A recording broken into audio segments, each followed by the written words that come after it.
ഈ വാക്കാണ് അപ്പൻഡ്. എന്താണ് അർത്ഥമെന്നറിയോ? അട്ടിമറിക്കുക, കീഴ്മേൽ മറിക്കുക എന്നൊക്കെയാണ് അർത്ഥം. She accidentally upended the glass, spilling water everywhere. അവൾ അറിയാതെ ആ ഗ്ലാസ് തട്ടി വീഴ്ത്തി, വെള്ളം എല്ലായിടത്തും പരന്നു.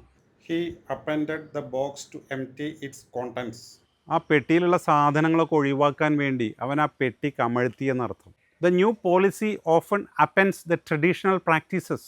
പുതിയ പോളിസി പരമ്പരാഗതമായി കൊണ്ടുവന്നിരുന്ന ചില ആചാരങ്ങളെ കീഴ്മേൽ മറിക്കുന്നു.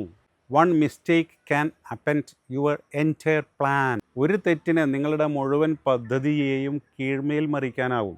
The AI is upending the job market. Artificial ഇൻ്റലിജൻസേ ജോബ് മാർക്കറ്റിൽ ജോലി സാധ്യതകളെ കീഴ്മേൽ മറിക്കുന്നു. COVID-19 upended the lives of many. COVID-19 കാരണം ഒരുപാട് ജീവിതങ്ങൾ കീഴ്മേൽ മറിഞ്ഞു. The changes were slowly upending the system. ആ മാറ്റങ്ങൾ വളരെ മെല്ലെ ആ സിസ്റ്റത്തെ മാറ്റിമറിക്കുകയായിരുന്നു. That decision has upended many expectations. ആ തീരുമാനം പല പ്രതീക്ഷകളെയും തകിടം മറിച്ചു. The bike lay upended in the ditch.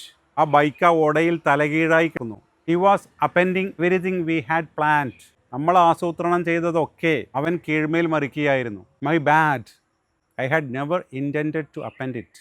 എൻ്റെ തെറ്റാണ്, ഞാൻ ഒരിക്കലും അത് അട്ടിമറിക്കണമെന്ന് ഉദ്ദേശിച്ചിട്ടില്ല. Please be careful, that child will upend the bowl. ശ്രദ്ധിക്കണേ, ആ കുട്ടിയെ പാത്രം തലകീഴായി മറിക്കും. അപ്പോൾ അപ്പൻഡ് എന്നുള്ളത് നമ്മുടെ നിത്യജീവിതത്തിൽ ഉപയോഗിക്കാവുന്ന ഒരു വാക്കാണ്. കീഴ്മേൽ മറിക്കുക, അട്ടിമറിക്കുക എന്നൊക്കെയുള്ള അർത്ഥത്തിൽ ഉപയോഗിക്കാം. Okay, thank you.